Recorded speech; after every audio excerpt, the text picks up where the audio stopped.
we're going to expand these double brackets, and you can see the double brackets right there. What this really means is that this bracket is going to be multiplied by this bracket.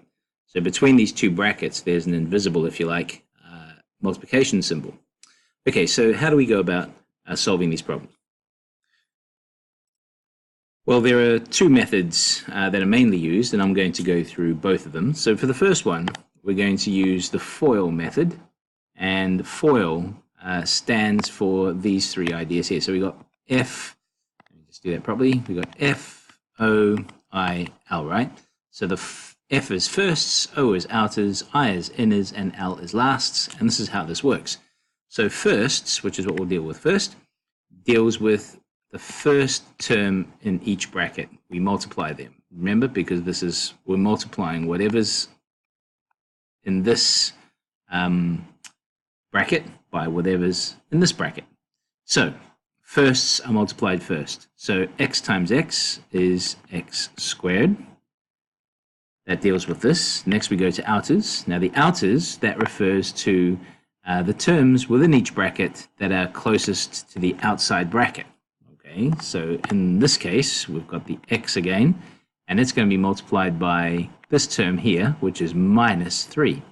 So x times minus 3 is minus 3x.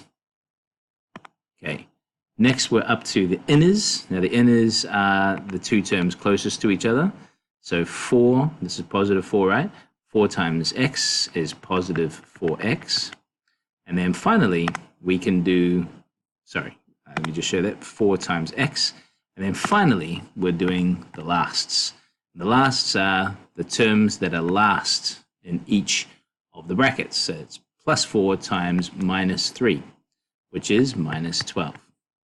Okay, so now we just have to simplify. So x squared, that's the only exponent. Then it's the x's, so we've got minus 3x plus 4x. Well, that will give us plus x. It is plus 1x, but we don't write the coefficient of 1 down.